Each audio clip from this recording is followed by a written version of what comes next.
Welcome back to Afternoon Express, this fantastic Monday afternoon. And we're going to get started with Megan in the kitchen with some soup. Oh, I love a good soup in winter. It's hearty, it's comforting, it's exactly what we need. Yeah, right? and healthy. It's a good way to take in all of your veggies, all of your greens. Definitely. So we've got an easy-to-soup range that we are going to be highlighting today. Okay. So we've got a sweet potato soup. Yeah. We've got a butternut and pumpkin and a green vegetable. And it's like Woolies makes it so easy for you because everything you can see is all pre-packed. It's like so fresh. So what's also great is that because it's all chunky and like ready to use, what's great is that you could literally turn it into something else. So with my green vegetable pack, I love to just throw some coconut milk into it, some prawns, and it's Thai green curry. That is genius. So it's so versatile, which is amazing. And it's all been cut and peeled. This is a great way of me faking my friends that I can actually cook something. Exactly. So it's all ready chopped for you. And then what's also great is if you're stuck for some recipe ideas, at the back of it, there are some recipe suggestions. So like with the sweet potato soup, we have sweet potato and apple, which they've literally suggested to us. So they give you some really cool tips at the back. That is fantastic. Awesome. So then which one are we making today? So we are going to be making a smoky sweet potato soup. Okay. With that one. So in this pot already, I've got some oil and butter. Okay. That's already going here. The reason I just do them together is just because of richness with butter, which just adds something to it. So we're going to just add our sweet potato mix to that, into the pot. So nice. And then along with this, we are just going to do some of the vegetable stock at the back. Vegetable stock is what? Yes. Okay. There we go.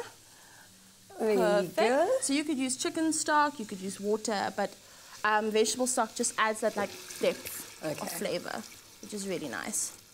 So we've got some of that, some seasoning. If we could just do some salt and pepper. Seasoning. There we go. There you go. Perfect. There's pepper. We need to pop into Woolies and get another one. There we go. Oh wait, there's more seasoning here. Yes, so that's actually spices. for Is that our what you topping. want now? Okay. So we are actually going to use that a little bit later. So I'm just going to turn the heat on a little bit, and then so we can stir that. So it's, I mean, how quick and easy. Yeah, literally. We are literally going to pull this across like that. Oh, there you go. And you got started earlier. Yes. Oh, that looks so hearty. How good. And you can smell like it's winter in a pot already. Exactly. And then what we're going to do is just blitz this up. So because, I mean, it's completely up to you how chunky you'd like to make it. We can go as smooth or as chunky as, you know, you'd want to do. I like chunky because I feel like with the soup, you've got to feel like you're chewing something. Because if I don't chew something, I don't feel like I've eaten. That's kind of how I feel about a smoothie. It's not really a meal. Oh, a smoothie is the drink. It's not a meal. I don't understand when people say, like, what are you having to eat? I'm like, you've got to have something to eat and the smoothie. Exactly. That's why our toppings are going to be so important with this, because instead of using normal croutons for your soup, we're going to take that bready element out and just do like a parmesan crusted corn. Ooh. So we're going to add that a little bit later. I love that you're making this a healthy, hearty. Yes, of course. So there we go. See, I mean, I'm very glad you're doing that because I feel like that would have been quite a mess if I had to handle that machine on my own. This does come with practice, so I'll be on. There we go. We've taken out quite a bit of... And you can make it as thick and creamy as you want. Yes, definitely. So actually, I'm going to add a little bit of the cream over there. So we've got the... A little bit of the whole thing. I'm not really good with measurements. We can do the whole thing because, you know, cream is good. Yeah. There we go. I love a creamy soup. It's just so rich. There we go. Okay. Good. And now what? We're just going to leave this? Yes, we leave this to bubble for a little bit, and then we'll do the topping a little bit later. Oh, so easy. Remember, the recipe is on our website. We're going to have a fabulous soup later. We're going to be back a little bit later with our toppings. Over to you, Danilo.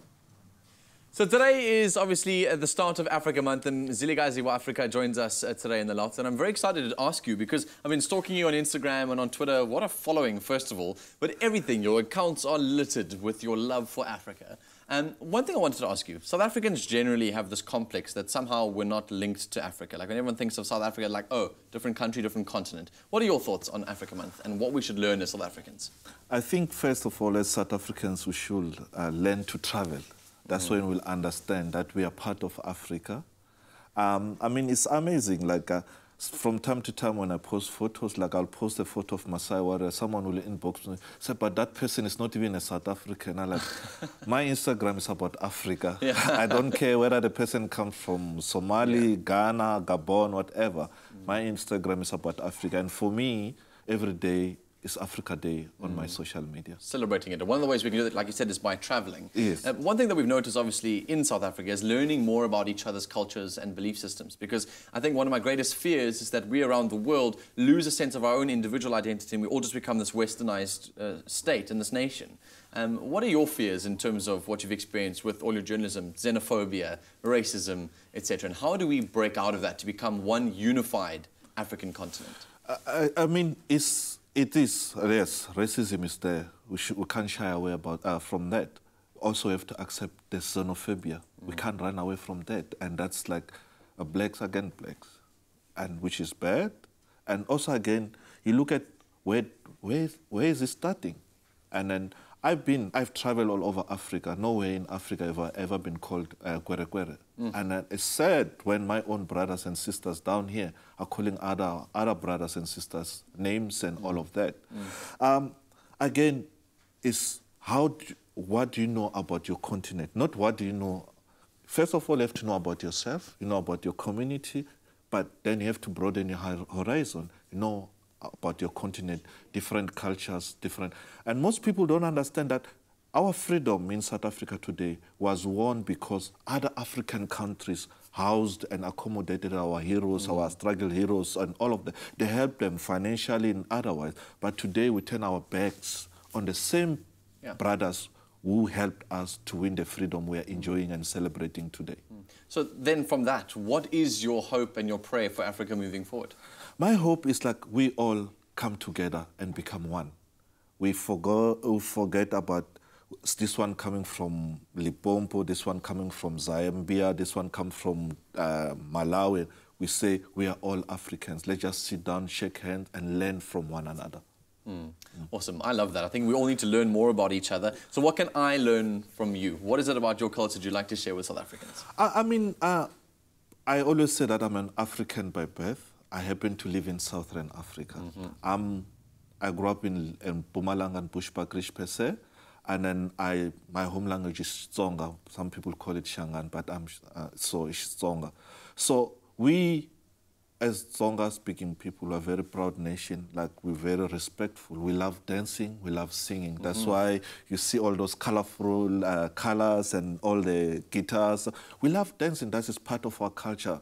And I would like to see that going on. I'd like to see it happening, not only in Guyana, in Malamulele or Bushbuckridge, all over, not even in overseas. We need to take it and teach other people that if you come to Africa, this is what you must expect, and this is how we're doing it. Love it. And to celebrate those individual parts of you that make you so unique. I've learned so much from you today. Honestly, it's been such an honor having you in the loft today. You are one incredible man with so much passion for the African continent. I think we all need to have the same kind of zeal and passion, especially if we have all got our own unique identities. We need to celebrate those. And speaking of, on our social media accounts today, we're asking you the question in terms of what you're celebrating and how you're going to celebrate being proudly African. So we're taking all of your comments on our Facebook page, and Andile Makize says, I'm proud to be an African because African culture is my favourite, always, no matter what. Even when I'm in London, I will never forget my Africa. Sihle says, I'm proud of being African because I get to experience different cultures and I learn different languages. I'm a very diverse child with a Xhosa mother and Tanzanian father, and they make me strong and help me open up and understand different people in Africa. Thank you so much for all of your comments on our Facebook page, Afternoon Express. Otherwise, tweet us at Afternoon Chat using the hashtag Afternoon Express. More cooking when we return. Express yourself. Express yourself. Welcome back to Afternoon Express. We are whipping up such a delicious sweet potato soup today in the loft, and it's starting to look extra creamy and extra delicious. So what do we make as an accompaniment now? So instead of croutons, we're taking that bread element out, and we're going to be doing this. So it's Parmesan crusted corn. Amazing. How do we even get started with something like that? So basically we've got cans of corn here already. Done. So we're literally just going to be doing it like this. That's the only thing with soup, is in winter I want that bread to dunk into it. So this is a nice I think you can have the bready element, but the Parmesan is just so nice with this. Delish. Must I flatten it for you? Yes, you can. And then I'm going to grate some Parmesan straight over that. Look at that. And did you invent this recipe yourself? I must be honest, I think it's Clem. Who do you think is the better cook between you and Clem? Because I must tell you, I interviewed Gordon Ramsay once, and I said to his kids, who's the better chef, mommy or daddy? And they all went, mommy! I think they have to say that, but I have to say, I think Clem, I think I'm the better cleaner at home. Okay, Definitely. okay. Someone has to clean up afterwards. Yeah, Clem never cleans here either. Don't worry. Doesn't lift a fork, I swear. So it's not different at home then. Yeah. So But he cooks so well that it's okay. then it's okay, yeah.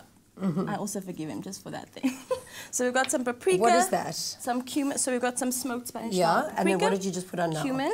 Okay. And then we've got some crushed coriander seeds. It smells very spicy, so it's going to be Yes. quite Mexican almost. Definitely. Oh, I love And then it's going to Mexico. go even more smoky when it goes into the oven. Okay. So we can literally just do the juice of a lime, Delish. just like that. And if you don't have any limes at home, can you use a lemon? Is it just for Yes. the acidity? Yes, definitely. Here we go. Because I never notice a difference when I'm, mix the limes or The two lemons with my together. vodka. I think the limes are just quite a distinctive, almost like more Mexican flavour. Little bit of that.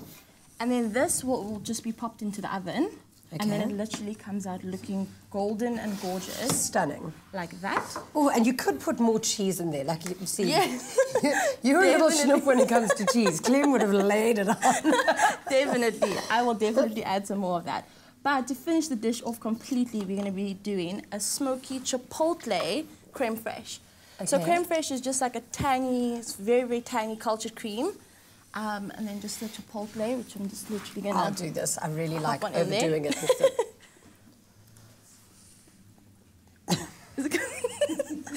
There we go. I'm going to do a little bit of salt and pepper. Okay, this is going to take a while. Today. There we go. Okay, but how much can I put in? You can go for it. There we go. Enough. Perfect. And I'm Okay. going to do some chives.